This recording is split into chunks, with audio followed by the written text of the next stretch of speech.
അതുല്യയുടെ മൃതദേഹം പോസ്റ്റ്മോർട്ടം ചെയ്യും എന്ന വിവരവും ഇന്ന് വന്നു. മൃതദേഹം നാട്ടിലെത്തിച്ച ശേഷമാകും പോസ്റ്റ്മോർട്ടം. അതുല്യയുടെ ഭർത്താവ് സതീഷിന്റെ പാസ്പോർട്ട് ഷാർജ പോലീസ് കസ്റ്റഡിയിലെടുത്തിട്ടുണ്ട്. അന്വേഷണ സംഘത്തിന്റെ പ്രത്യേക യോഗം ഇന്നു ചേരും. അതുല്യയുടെ ഭർത്താവ് സതീഷിനെ നാട്ടിലെത്തിച്ച് നിയമത്തിന് മുന്നിൽ കൊണ്ടുവന്ന് മാതൃകാപരമായി ശിക്ഷിക്കണമെന്ന് പിതാവ് രാജശേഖരൻ പിള്ള ആവശ്യപ്പെട്ടു. സതീഷ് പറയുന്നതിനെ നമുക്ക് വിശ്വാസത്തിലെടുക്കാൻ പറ്റത്തില്ല. കാരണം അവനിങ്ങനെ മാറ്റി മാറ്റി എപ്പോഴും പറയുന്നില്ലേ ഓരോ കാര്യങ്ങളും. കുറ്റം ചെയ്തില്ലെന്ന് പറയുക, മർദ്ദിച്ചില്ലെന്ന് പറയുക. എന്ത് തന്നെ ആയാലും അവിടെ അത് അന്വേഷണ ഉദ്യോഗസ്ഥരുണ്ടല്ലോ. അവിടുത്തെ അന്വേഷണങ്ങൾ പരിപൂർണ്ണമാകുമ്പോൾ ഇതിൻ്റെയൊക്കെ നിജസ്ഥിതി എന്തായാലും പുറത്ത് വരിക തന്നെ ചെയ്യുമല്ലോ. ഒരുപാട് താങ്ങാൻ പറ്റാത്ത ഉപദ്രവം കിട്ടുമ്പോൾ ചിലപ്പോൾ തിരിച്ചു വന്ന് പ്രതികരിക്കുന്നത് ആരായാലും ജീവനുള്ള ഏതൊരു വസ്തുവും അങ്ങനെ പ്രതികരിക്കത്തില്ല. അതെ, തീർച്ചയായിട്ടും ഇതിൻ്റെ എല്ലാ കാര്യങ്ങളും അറിയുമ്പോൾ ഇതിൻ്റെ കംപ്ലീറ്റ് വിവരങ്ങളും പുറത്തു വരുമ്പോൾ അങ്ങനെ വേണമല്ലോ. അവനെ നാട്ടിലെത്തിച്ച് അവനെ നിയമത്തിൻ്റെ മുമ്പിൽ കൊണ്ടുവരണമല്ലോ. അത് മാതൃകാപരമായ ശിക്ഷ അവന് കൊടുക്കണമല്ലോ. സുജിത് സുരേന്ദ്രൻ വിവരങ്ങളുമായി. സുജിത്ത്, അല്പസമയം മുൻപാണ് സതീഷിന് ജോലിയിൽ നിന്ന് പിരിച്ചുവിട്ടു എന്ന വാർത്ത വരുന്നത്. കുടുംബം എന്താണ് കൂടുതലായി അവർ ഇന്ന് പ്രതികരിച്ചിരിക്കുന്നത്? എങ്ങനെയാണ് അവരുടെ ആവശ്യം എന്താണ്?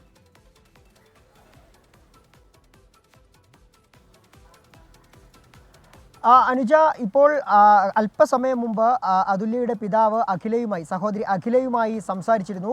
അവിടെ പോസ്റ്റ്മോർട്ടം നടപടികൾ ആരംഭിക്കുന്നതിനുള്ള ക്രമീകരണങ്ങളൊക്കെ ആകുന്നു. നടപടികൾ ആരംഭിച്ചിരിക്കുന്നു എന്നാണ് അഖില പിതാവിനെ അറിയിച്ചിട്ടുള്ളത്.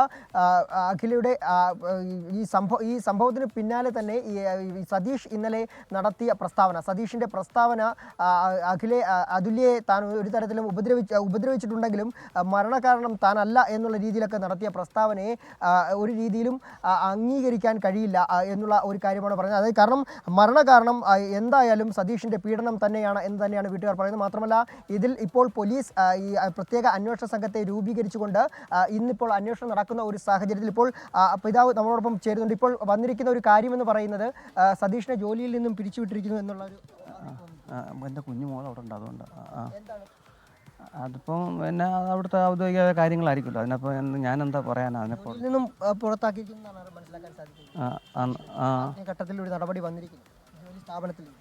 അത് അവർ പുറത്താകുമല്ലോ. ഇത്രയൊരു ക്രൈം നടന്ന സ്ഥിതിക്ക് അത് പുറത്താക്കത്തില്ലേ? അത് സ്വാഭാവികമായിട്ടുള്ളൊരു നടപടിയായിട്ട് കാണാൻ മതി നമ്മൾ. അല്ലാതെ ഇപ്പോൾ അഖില വിളിച്ചപ്പോൾ എന്താണ് സംസാരിച്ചപ്പോൾ പറഞ്ഞിരുന്നത്? നടപടികൾ ആരംഭിച്ചോ പോസ്റ്റ്മോർട്ടത്തിൻ്റെ? എല്ലാം അതിനുവേണ്ടി അവരെല്ലാം സ്പീഡപ്പ് ചെയ്തുകൊണ്ടിരിക്കുക. ഓരോരോ കാര്യങ്ങൾ ഇപ്പോൾ അത് നോർ അതോറിറ്റിയിൽ നിന്ന് വിളിച്ചിരുന്നു. അവിടെ അതിൻ്റെ പാസ്പോർട്ടിൻ്റെ കോപ്പിയൊക്കെ അയച്ചു കൊടുക്കാൻ പോവുകയാണ്. അതുകൊണ്ട് എല്ലാം റെഡി ആവുമായിരിക്കും.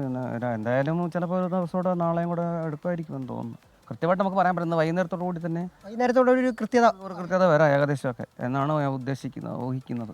ശരി അനുജ, അത് തന്നെയാണ് ഇപ്പോൾ അച്ഛൻ പറയുന്നത്. എന്തായാലും വൈകുന്നേരത്തോടു കൂടി ഇതിലൊരു കൃത്യത അറിയാൻ സാധിക്കും എന്നുള്ള കാര്യമാണ് പറയുന്നത്.